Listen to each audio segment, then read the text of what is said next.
Hello, I'm going to look today at the names that we call our sexual or reproductive organs, how you might feel about your organs, then suggest a few new names inspired by my practice of Chinese medicine, and finally give you a couple of simple practices to connect with them again at the end.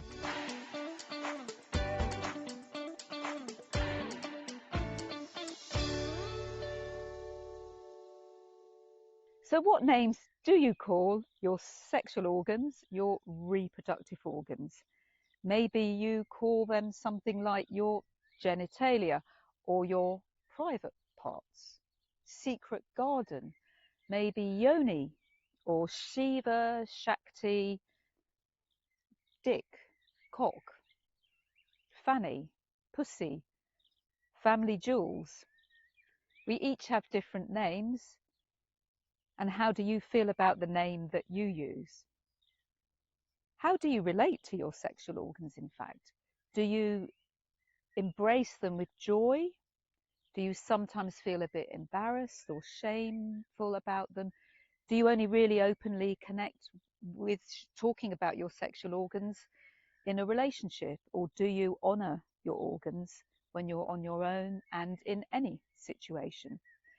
I'd like to propose a new name rather than saying sexual or reproductive, because that is kind of limiting it to sexuality, fertility, reproduction. So when we're, especially for women, no longer fertile, or for men less fertile, we might feel, well, what are these organs giving us still? Well, they are giving you still a lot. In Chinese medicine, they actually call these organs the palace of the child. Okay, that's still linking it a lot to the child for women, and the palace of sperm for men. So still perhaps a bit limited, but I like the name palace. Palace offers something quite spacious, quite open, quite magnificent, quite imposing, quite vast. A place, a palace, a place of creation in many forms, not just linked to sexual expression and creativity or having children, but honouring our body like a palace. And especially our sexual reproductive organs, as they're often called, there's a whole group of organs. So like a palace, we can consider that there are many different aspects to a palace. There's a main chamber. The main chamber in the palace, the place of potential, the most perhaps sacred space, is for women the womb, and for men the prostate. Womb is very linked with blood, the lining of the blood, the menstrual cycle for a large part of women's life. So we could call that the red chamber. And men, the Chinese word for men was the palace of sperm. And in the prostate, the sperm is already mixed with semen, but then there's a milky fluid that's added in to give it motility and to help it be more fertile, and that we could call the chamber of the white chamber, this milky fluid that transforms the semen and the sperm. And then from this main palace, you have corridors. In fact, first let's consider the inner corridors, the inner passageways. There are two main chambers that lead more deeply inwards. Well, for women, they lead deeply inwards. The two chambers of the leading to the fallopian tubes for women. Fallopian tubes as well. Maybe you might consider names for all these different organs. Fallopian tubes, named after an Italian Renaissance anatomist. Maybe you want a different name for your fallopian tubes. For men, the vas deferens do the same thing, the carrying away vessel. For women, the tubes, these watery tubes, carry into the ovaries, which are quite deep within the body. We could call them the treasure chests of the eggs. Eggs, which we have the most eggs when we're in our mother's womb at only 20 weeks after conception, and they decline, but the eggs are transformed into other energies, or at least that's how I see it. that will nourish us in our capacity not only to have children, but also other creative endeavours. For men, the carrying away vessels lead to the testes, which are more outside the body, although they're protected, and they're the two treasure chests, the family jewels of the men. And in these contain the sperm, which for men is very different because sperm are being made all throughout a man's life. In fact, in the womb, there are very few sperm, very few of these treasures, and they only really start being produced at puberty and then to the end of a man's life. And billions of sperm are produced. And this is man's expression of what the Chinese call essence. So essence is eggs for women and sperm for men, but it's also more than that. It's a whole energy that we inherit at the moment of conception that helps us to grow and develop and change through our life.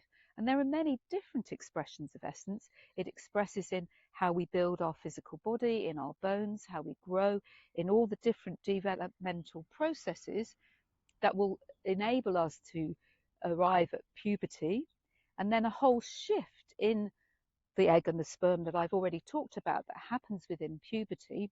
That's also, we can't isolate essence and say it's only the eggs and the sperm. It's our whole body. It's linked to our brain and all our reproductive organs, but much more than that.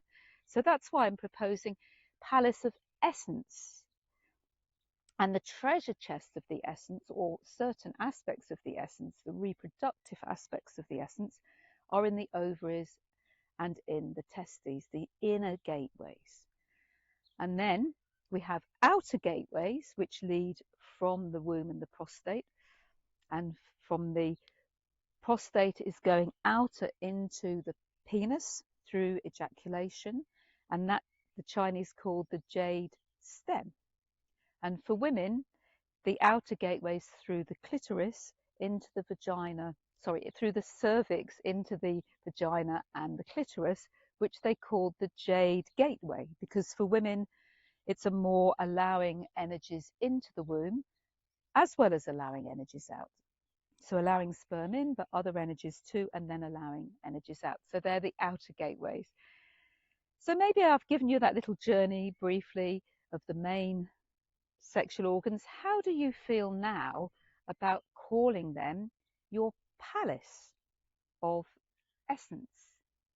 Maybe just close your eyes for a moment and place your hands over your pubic bone and just connect with how this feels. So your palace, your main chamber, with two inner passages leading to your treasure chests, watery passages, and an outer passage leading to your jade stem or your jade gateway. And you can just placing your hands over your pubic bone, feel a couple of interesting points. So on your pubic bone, come about a thumb width up, half a thumb width from the midline. This is called the gate of radiance, like a palace, your body's radiant power. Hold it each side and connect with your palace and your radiance. And a thumb width above, we have a point called the cave of Qi, Qi, energy. Connect with your cave within your palace, that hidden aspect, sacred. And say this affirmation: I connect with my creative expressions in all their different forms. My palaces hold the expression of this. What other creative expressions do I have of my palace? How do I want to connect with myself and with others? So I'd really love to hear what you think of the names that I've suggested. So please leave your comments down below. Also, if there's anything that you'd like to share about your creative aspects, of your palaces and how you relate to them. So I very much look forward to hearing from you. Thank you for listening. If you enjoyed this video, please click like. If you haven't already subscribed, it would be great if you could subscribe, but not before you leave a comment on what you call your private parts.